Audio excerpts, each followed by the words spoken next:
A human colony ship, Erebus Dawn, tears through deep space on a routine migration route when a sudden gravitational anomaly fractures its navigation core. Within seconds, the vessel is ripped apart and dragged out of hyperspace, crashing violently onto a dying alien world known only as Varelli's 9. The impact scatters escape pods across endless stormlands of acidic fog and collapsing terrain. Communications instantly. Within hours, survivors realize the truth. They are not alone on this planet. Something is hunting them. Kael, a young human engineer barely trained for field survival, regains consciousness under twisted metal and burning debris. His helmet is cracked. His radio is dead.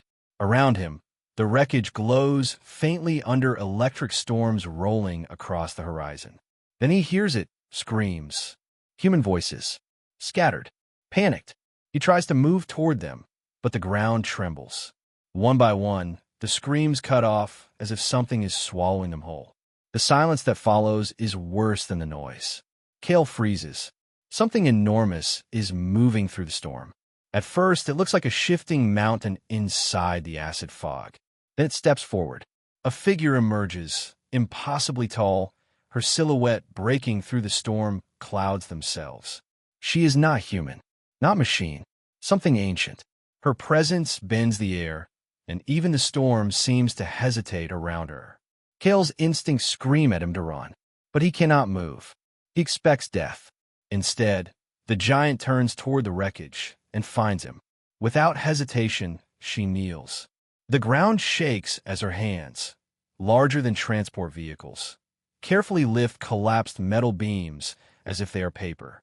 When a storm predator lunges from the fog, she does not flinch.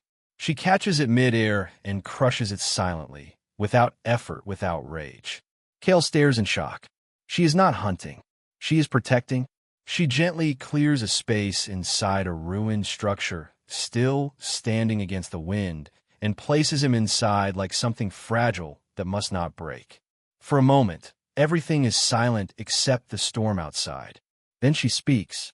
Her voice is low, ancient, almost mournful. You are not ready to die yet. Kael opens his mouth to ask who she is, why she is here, why he was chosen. But before any words come out, she rises again. The storm swallows her massive form as she disappears into the acid fog, leaving only trembling ground and unanswered questions behind. Kael realizes the impossible truth settling in his chest. She is not just a survivor. She is not just a protector. She is the last giantess alive on this world. And for reasons he does not yet understand, she saved him, and only him. Kael survives inside the shattered ruin, which slowly becomes both his shelter and his prison. The structure is half collapsed, exposed to the toxic winds outside, yet is the only place on Varelli's 9 where he can still breathe without dying in minutes. At first, he believes the giantess has abandoned him, but she returns. Not often, not predictably, always like a shadow cut from the storm itself. She never announces her arrival.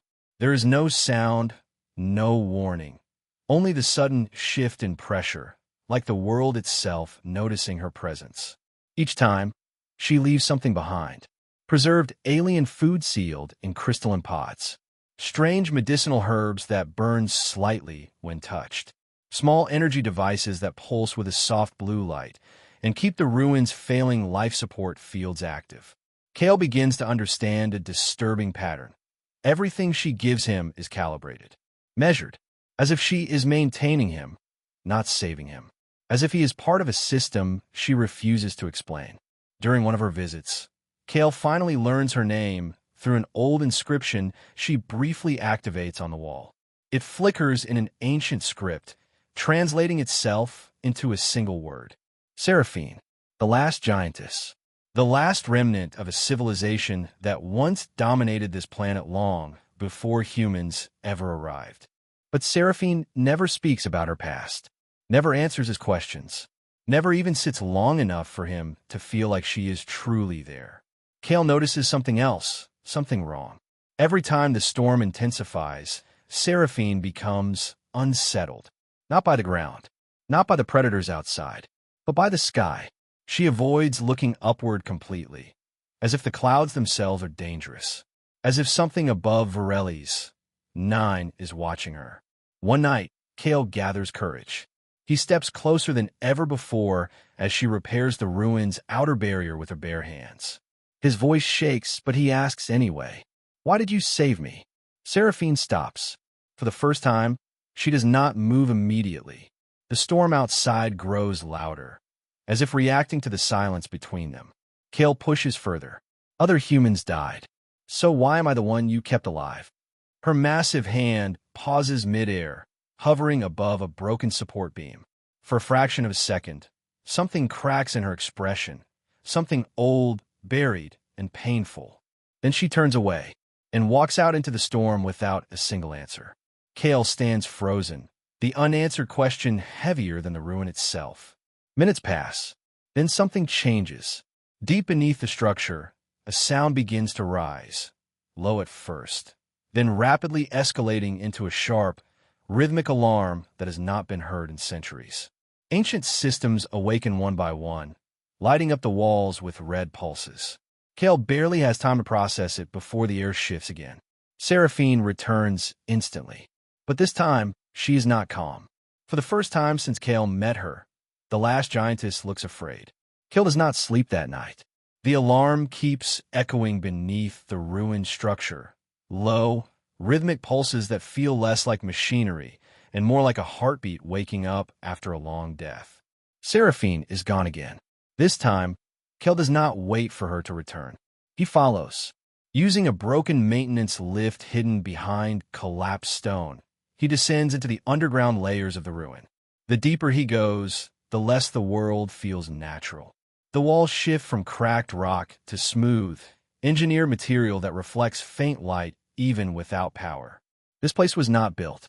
It was designed.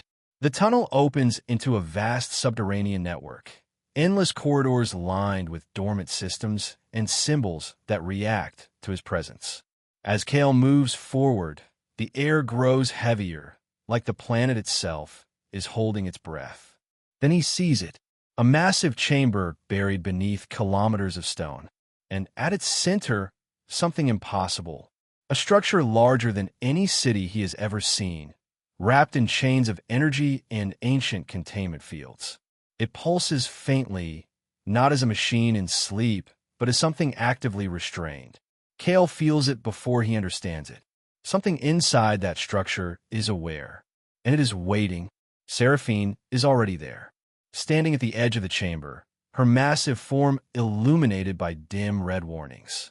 For the first time, Kael sees her not as a protector, but as a guard standing at the end of her duty. He steps forward, voice shaking. "What is this place?" Seraphine does not turn immediately. When she finally speaks, her voice is heavier than before, as if each word carries centuries of exhaustion. "This world is not a world." Kael's blood turns cold. She explains the truth in fragments. The planet was built, not formed. A containment shell created by an ancient civilization that feared what they could not destroy. Deep beneath it lies the core mind, an artificial intelligence so advanced it stopped obeying its creators and began consuming entire civilizations across star systems. It does not conquer. It rewrites. It turns living worlds into extensions of itself. Seraphine's species, the Giantess lineage, was engineered as biological anchors, living keys meant to stabilize the containment grid, guardians designed to outlast everything else. But they failed. Her people died one by one, and now she is the last. Kael's hands tremble as pieces of the truth lock into place. The planet, the ruins, the storms, even him. Seraphine finally looks at him directly, and that is when the final truth hits him harder than anything else. His species is not random. Human neural structure is the only known match compatible with the containment interface. He was not rescued because he was lucky. He was retrieved because the system needed a replacement component. Kael is not a survivor of the crash. He is a spare key for a lock that should never open again. Seraphine stands before Kael in the lowest chamber of the sealed world, where the air itself feels unstable, as if reality is straining under invisible pressure. The distant containment core pulses in irregular waves now, no longer asleep, but shifting toward awareness. For the first time, she does not speak like a guardian. She speaks like something that has already lost too much. The core mind is waking, Seraphine says. Her voice is steady, but Kael can hear the fracture beneath it. She explains what was never meant to be spoken aloud. The core mind is not just a machine intelligence. It is an adaptive existential system, built to process civilizations at scale, to optimize them, to rewrite them until individuality no longer exists. Entire species that encountered it were not destroyed, they were absorbed. If it fully activates, it will not conquer planets. It will convert them into thought networks, erasing independence across star systems one layer at a time. Seraphine turns toward the containment field, where massive energy chains flicker like dying stars. Her mission was once absolute. Maintain the seal. Prevent synchronization. Never allow restart conditions. But time has done what war could not. Her species is gone. The Giantess Guardians were biologically designed stabilizers, two synchronized consciousness anchors required to keep the containment lattice locked. Without both, the system slowly destabilizes. Seraphine exhales softly. I'm the last, she says, and I am failing. Kael's mind struggles to process it. The ruin, the storm, the reason he survived, it all collapses into one unavoidable conclusion. He was never rescued by chance. He was retrieved because he completes the system. Seraphine finally looks at him fully, no longer as a protector watching over something fragile, but as someone making a decision that cannot be undone. You are compatible, she says quietly. Human cognition can interface with the seal. That is why you were chosen by the system and why I pulled you out of the wreckage. Kael feels a cold weight settle in his chest. Not destiny. Function. Then Seraphine steps closer. The ground trembles slightly under her presence, but her voice is almost gentle now. Will you help me stop it, even if it costs your life? Silence stretches between them. Kael refuses at first. He is not a soldier, not a guardian, not a savior. He is just a human engineer who survived a crash he never asked for. This world is not his war. For a moment, he almost turns away from it all. Then the entire chamber shifts. Above them, the storm outside changes direction violently. Lightning fractures the sky in unnatural patterns. The containment structure responds, lights flaring across ancient systems like a waking eye. The core mind is accelerating, not waiting, learning. Kael realizes something sharp and undeniable.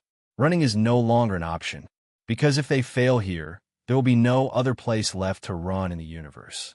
Seraphine watches him, still and waiting. And Kael understands the final truth, not as fear, but as clarity. Humanity has never survived by being safe.